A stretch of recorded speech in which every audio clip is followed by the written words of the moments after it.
तो hello students, good morning. जैसे आप लोगों को पिछले दिन बताया गया था कंजंक्शन के बारे में, ठीक है। कंजंक्शन के आप लोगों को पहले डिफिनेशन दिया गया था, उसके बाद कंजंक्शन और प्रीपोजिशन में अंतर बताया गया था। उसके बाद आप लोगों को कंजंक्शन के प्रकार बताया गया था, मेनली 4 टाइप्स के होते हैं, ठीक है। उसमें सबसे पहला आपको कोऑर्डिनेटिंग कंजंक्शन के बारे में आप लोगों को कल बता दिया गया था। आज जैसे दूसरा में देखते हैं, दूसरा पार्ट है इसका सब ऑर्डिनेटिंग कंजंक्शन। आज के वीडियो में आप लोगों को पूरा कंप्लीट कर दिया जाएगा, ठीक है, कंजंक्शन का। तो सब ऑर्डिनेटिंग कंजंक्शन कहते हैं किसको होता है, तुम शॉर्ट फॉर्म में इसको याद कर लीजिएगा। जैसे पहले तो यहाँ पे 2 एग्जाम्पल दिया गया आपको समझने के लिए। जैसे क्वेश्चन लिखा गया है, इफ़ यू वर्क हार्ड, अगर आप कठिन परिश्रम करते हो, यू विल सक्सीड, आप सफल हो जाओगे। और दूसरा सेंटेंस लिखा है, सिंस आई वॉज बिजी, जैसा कि मैं व्यस्त था, I could not call you up, मैं आपको कॉल नहीं कर सका, मतलब व्यस्त होने के कारण मैंने आपको कॉल नहीं किया। अब इन सेंटेंस में इफ और सिंस 2 शब्द यहाँ यूज किया हुआ, पहला में इफ यूज और दूसरा में सिंस यूज किया गया है। कि जैसे कंजंक्शन के द्वारा एक क्लॉज को दूसरे क्लॉज से क्या किया जा रहा है, जोड़ा जा रहा है। यहाँ फर्स्ट क्लॉज सेकेंड क्लॉज को जोड़ा, ये सेकेंड है, यू वर्क हार्ड एक क्लॉज है, और एक क्लॉज है यू विल सक्सीड। तो ये दोनों क्लॉज को इफ यहाँ जोड़ रहा है। और वही दूसरा सेंटेंस में देखिए, आई वॉज बिजी, मैं व्यस्त था, I could not call you up, ये दूसरा क्लॉज हो गया। तो 2 क्लॉजेस को यहाँ जोड़ने का काम कौन किया, सिंस जोड़ने का काम किया। तो ये दोनों में आपको ये जो 2 शब्द है, ये दोनों शब्द आपको 2 क्लॉजेस को जोड़ रहे हैं, बस इतना ही है। अब यहाँ सबऑर्डिनेट क्लॉज अपने अर्थ के आधार पर अलग अलग प्रकार से बांटे गए हैं। अब अर्थ के आधार पर लगभग 9 पार्ट्स में इसको बांट कर दिखाया गया है, जिससे आपको अच्छा तरह से डीपली ढंग से इसको समझ सको आप लोग। जैसे मान लीजिए पहला के बारे में समय, अगर समय का बोध हो तो उस समय क्या किया जाएगा। तो समय के लिए जैसे फॉर एग्जांपल में अगर मान लीजिए कोई सेंटेंस में समय का चर्चा हो रहा है, तो समय के चर्चा होने समय उसमें क्या क्या चीज़ वर्ड यूज में आएगा। जैसे कि आपका आएगा वेन, कब, लेकिन होता है वेन मीन्स कब, लेकिन आपको बताए थे कल कि वेन मीन्स होता कब है, लेकिन जब वही अगर आपका कंजंक्शन में वेन का इस्तेमाल किया जाता है तो उस समय कब नहीं होता है, बल्कि उसका मीनिंग हो जाता है जब, ठीक है। कब की जगह होगा जब। वेयर मीन्स होता है कहाँ, लेकिन जब कंजंक्शन में उसको वेयर को यूज किया जाएगा तो वेयर मीन्स कहाँ के हो जाता है, जहाँ। ये सब बात बताया गया था। तो जैसे when, wherever, whenever, till, until, before, since, while, as soon as, just as, ये सब हम लोग समय को बोध करने के लिए ये सब शब्दों का इस्तेमाल करते हैं। अब जैसे एग्जाम्पल के तौर पर आपको दिखाया गया, व्हेन आई सॉ हिम, जब मैंने उसे देखा, आई स्टॉप माई कार, मैंने अपने कार को रोक दिया, मतलब जैसे ही मैंने उसे देखा मैं अपना कार को रोक दिया। तो यहाँ पर जब शब्द का यूज हुआ, वेन के लिए जब शब्द का यूज किया गया है, ठीक है। और उसी से दूसरा में प्लेस, अगर जगह का बात हो तो वे जगह में हम लोग 2 शब्दों का यूज करेंगे, वेयर और वेयर एवर। वेयर और वेयर एवर, दोनों का वेयर मीन्स होता है जहाँ, और वेयर एवर मीन्स जहाँ तक, ठीक है। जैसे यहाँ एग्जाम्पल में दिया, you can go wherever you want, आप जा सकते हो जहाँ आप चाहो। तो यहाँ जहाँ तक आप चाहो वहाँ तक आप जा सकते हो। तो ये सब शब्द किसके लिए यूज किया गया है, तो ये जो शब्द है ये जगह के लिए यूज किया गया, इसलिए जगह वाला में इसको अलग बांट दिया गया। इसके नीचे आएंगे तो उसके बाद देखिए कॉज मीन्स होता है कारण, कॉज मीन्स कारण, किसी चीज के लिए कारण भी तो हम देते हैं कि हाँ इसके कारण ऐसा हुआ। अब देखिए फॉर एग्जांपल में, तो कारण में पहले एग्जांपल देख लेंगे क्या क्या चीज आएगा वर्ड में, जैसे सिंस हो गया, बिकॉज हो गया, एज हो गया, तो ये सब जो हुआ ये कॉज में आ जाएगा। उसके बाद जैसे एग्जांपल समझ लेंगे, she came because I called her up, इसका मतलब वह आई क्योंकि मैंने उसे बुलाया था। तो यहाँ वह आई, क्यों आई, तो मैंने उसे बुलाया था। यहाँ कारण स्पष्ट कर रहा है, यहाँ जो शब्द है ये क्या स्पष्ट कर रहा है, कारण, ठीक। अब इसके बाद आगे बढ़ते हैं, पर्पस, इसी का पार्ट है पर्पस। पर्पस भी होता है उद्देश्य। हम लोग किसी भी काम को करते हैं तो उद्देश्य को लेकर करते हैं। तो उद्देश्य में क्या आ जाएगा, जैसे इसमें कुछ वर्ड्स है जैसे that, so that, in order that, list, ये सब शब्द है जो हम लोग उद्देश्य के लिए यूज करते हैं। We eat so that we may live, इसका मतलब ये हम खाते हैं क्यों, क्योंकि हम जिंदा रहे, मतलब इसलिए खाते हैं जिससे हम जिंदा रहे। यहाँ उद्देश्य है खाने के पीछे, खा रहे हैं, क्यों खा रहे थे? जीवित रहने के लिए। तो यहाँ उद्देश्य शब्द के लिए मतलब उद्देश्य को दर्शाने के लिए यहाँ सेंटेंस को यूज किया गया। अब आगे है रिजल्ट। रिजल्ट मीन्स होता है परिणाम। अब किसी भी सेंटेंस को, कोई सेंटेंस हम लोग लिखते हैं तो उसमें परिणाम भी बोध करते हैं हम लोग। जैसे में सो दैट, सच दैट, ये दो शब्द है, मतलब दो ऐसे कंजंक्शन है जिसको यूज किया जाता है परिणाम को दर्शाने के लिए। अब एग्जाम्पल के तौर पर he is so weak that he can not even stand. यहाँ so weak that he can, so that है ये दो वर्ड। यहाँ ये जो दो वर्ड लगाए गए हैं, ये दोनों वर्ड क्या चीज़ को दर्शा रहा है? वह बतला रहा है कि वह इतना कमज़ोर है कि वह खड़ा भी नहीं हो सकता है। यहाँ परिणाम बतला रहा है कि कमज़ोर होने की वजह से वो खड़ा नहीं हो सकता है।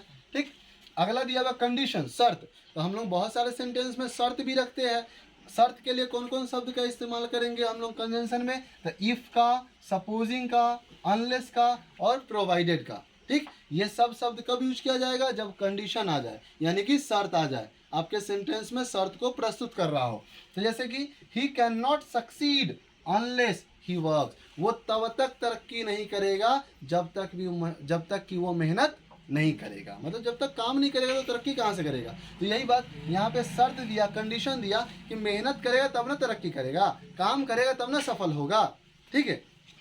अब अगला है मैनर। मैनर मीन्स क्या होता है? ढंग होता है। किसी भी काम को करने के लिए एक अलग प्रक्रिया होता है, एक अलग तरीका होता है। तरीका को हम क्या कहते हैं? ढंग कहते हैं। ठीक, तो मैनर, मैनर मीन्स हो गया ढंग। किसी भी काम को करने के तरीका को हम लोग ढंग कहते हैं, मैनर कहते हैं। अब जैसे इसके लिए कौन कौन शब्दों का इस्तेमाल करेंगे? तो as, as if, as through, as far as, ये सब जो शब्द है, ये सब जो कंजंक्शन है, इन सभी कंजंक्शंस का यूज हम कब करेंगे? जब कहीं मैनर्स बतलाना हो, यानी कि ढंग बतलाना हो। अब ही स्कोल्डेड मी, उसने मुझे सजा दिया। ठीक है, उसने मुझे सजा दी as if he were my father, जैसे कि वो मेरे पिता हो। मतलब यहाँ बताया, मतलब उन्होंने मुझे पिता के तरह सजा दिया। जैसे मेरे पिता मुझे सजा करते हैं या सजा देते हैं, उस तरह उन्होंने मुझे सजा दी। यहाँ ढंग बतलाया ना, वो किसके तरह सजा दिया था? पिता के तरह।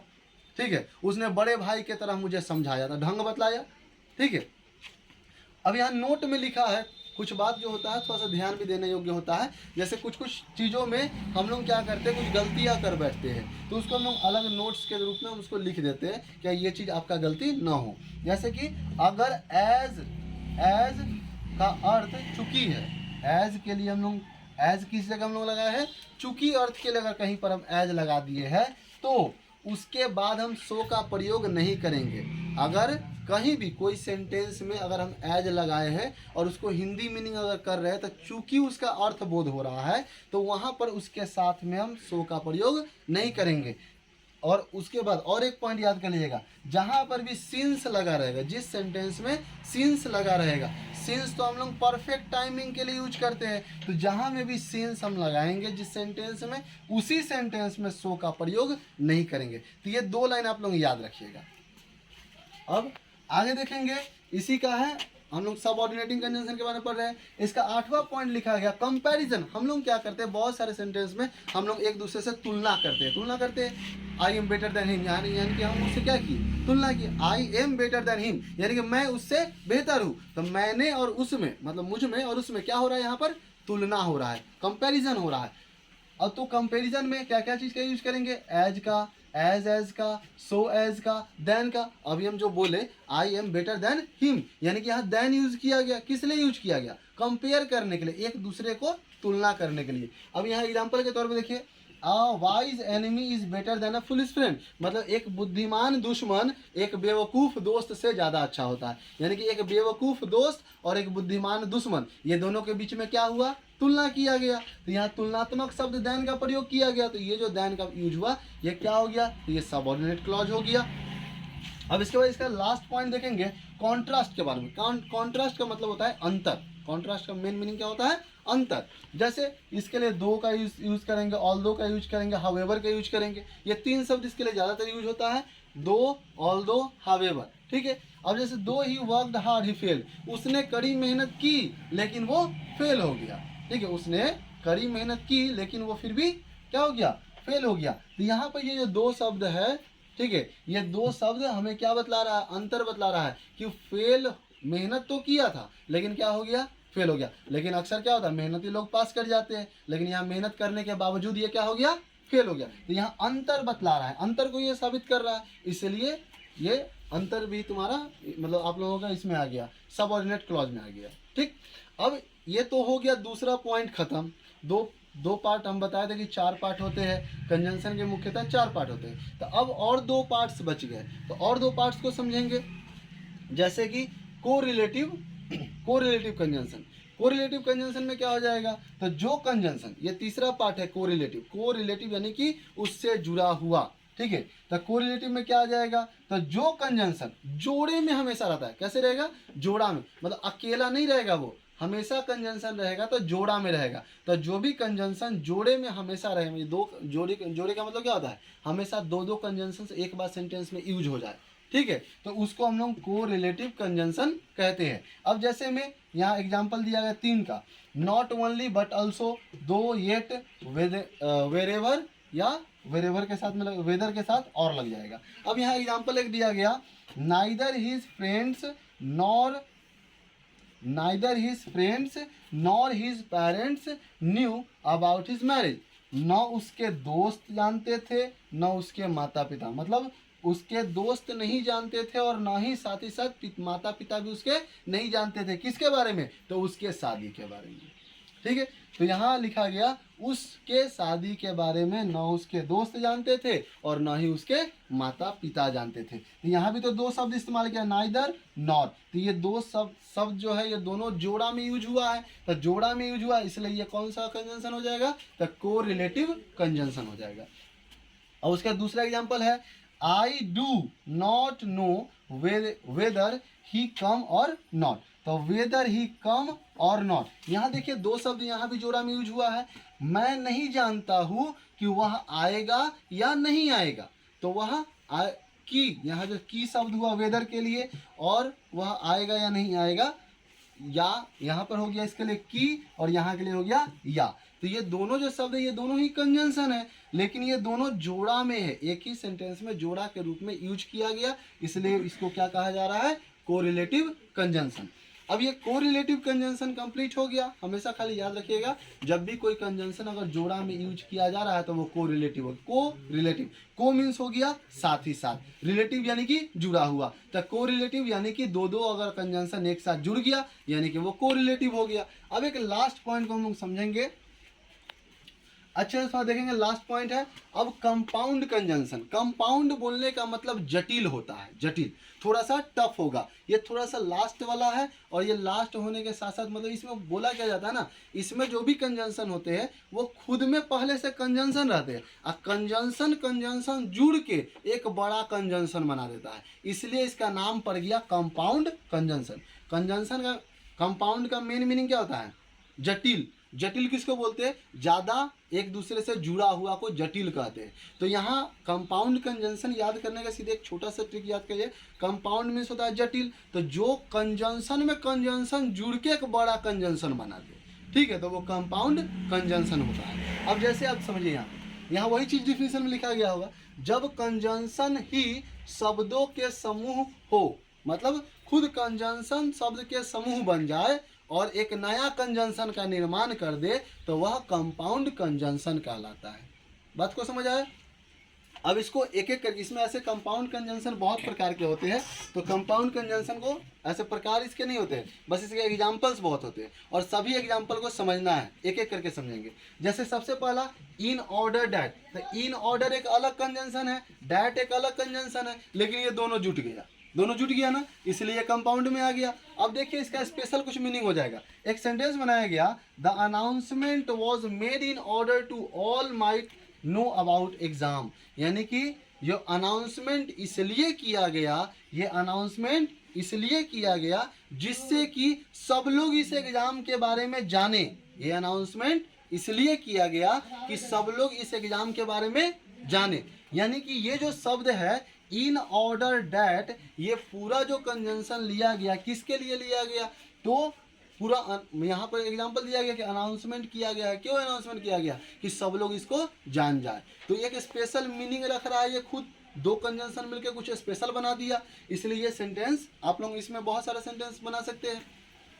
अब आगे देखिए, ऑन कंडीशन डैट, शर्त होगा क्योंकि, या शर्त होगा इसलिए, इसका बहुत सारे मीनिंग होता है। तो सेंटेंस के अकॉर्डिंग इसका मीनिंग सेट होगा। देखिए यहाँ जो सेंटेंस दिया है, I will give you money on condition that you will not miss use it. इसका मतलब क्या हुआ कि मैं आपको पैसे दूंगा इस कंडीशन में, मतलब इस शर्त पर कि आप उसका दुरुपयोग नहीं करोगे। बात को समझ आया?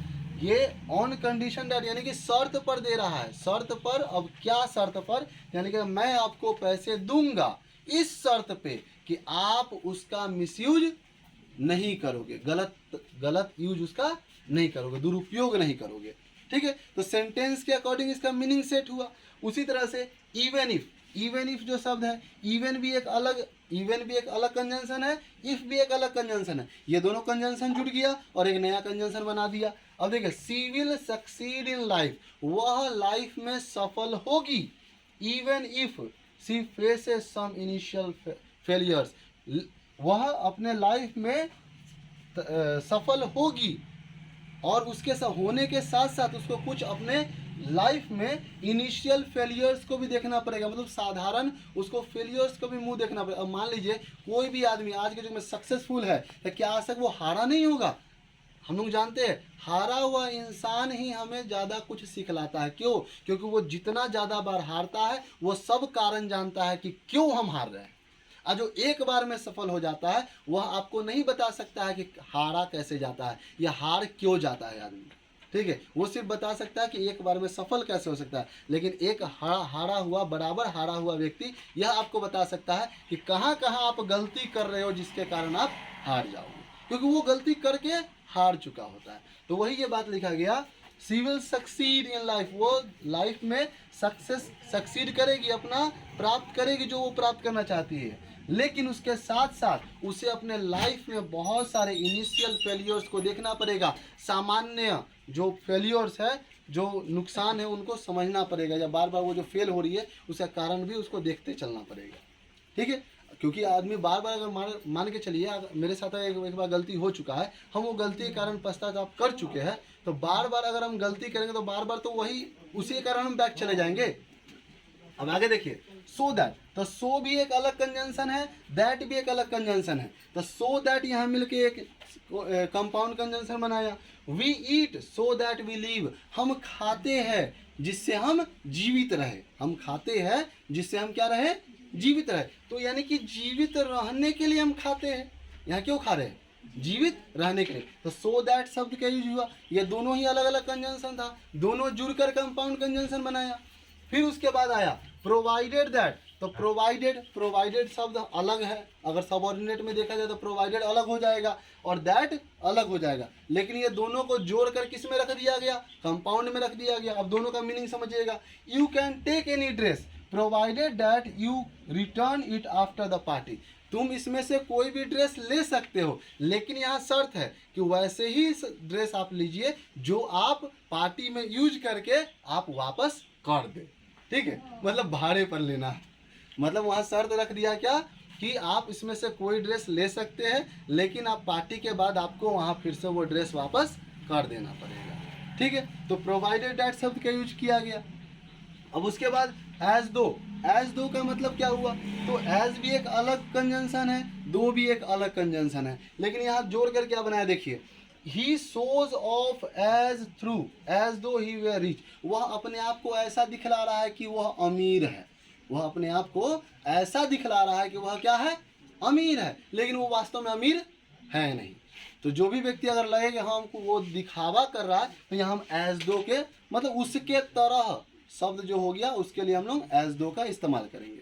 उसके बाद एज वेल एज शब्द है, तो एज वेल अलग है, एज अलग है, ये दो कंजंक्शन मिला हुआ है और मिलकर फिर से यहाँ क्या बनाया? Compound conjunction. अब इसका एक सेंटेंस बनाते हैं, Ambani as well as Birla come for this party, Ambani और साथ ही साथ बिरला भी इस पार्टी में शामिल हुए।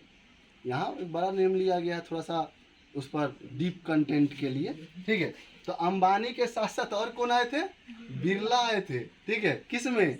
पार्टी में। एज वेल एज दो लोगों को जोड़ने के लिए किया जाता है। ठीक है, टू ग्रुप्स ऑफ पीपल को जोड़ने के लिए किया जाता है।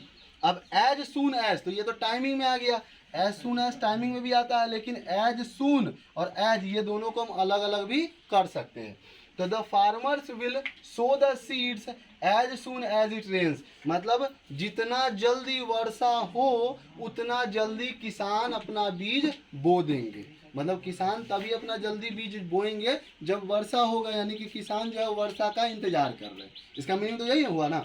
एक लास्ट है एज इफ, तो एज एक अलग कंजंक्शन है, इफ एक अलग कंजंक्शन है। यहाँ जोड़ के एक सेंटेंस बनाया, he scold me as if he were my father, उसने मुझे सजा दी जैसे कि वो मेरे पिता हो। ठीक है, मतलब उन्होंने मुझे अपने पिता, मतलब मेरे पिता की तरह उन्होंने मुझे सजा दी। तो यहाँ भी अलग अलग था। मतलब सीधे कंपाउंड को इतने बात समझिए कि कंपाउंड का मतलब ही होता है जटिल, और कुछ कंजंक्शंस को जोड़कर कंपाउंड कंजंक्शन का निर्माण होता है। ठीक है, बहुत सारा ऐसा जगह होता है जहाँ पर क्या होता है, कंजंक्शंस ऐड करके बच्चे बना तो देते हैं, उसका मीनिंग भी एकदम सही होता है, लेकिन कुछ जगह पर वहाँ गलतियाँ कर दी जाती है क्योंकि वो जानकारी नहीं होती है, सभी को ये चीज़ की जानकारी नहीं होती है। इसलिए ये सब भी एकदम सही है, परफेक्ट है। बस ये चौथा प्रकार है, इस बात को ध्यान दीजिएगा। और कंजंक्शंस का सभी क्लियर हो चुका है, उम्मीद करते हैं सब कॉन्सेप्ट आपका क्लियर होगा।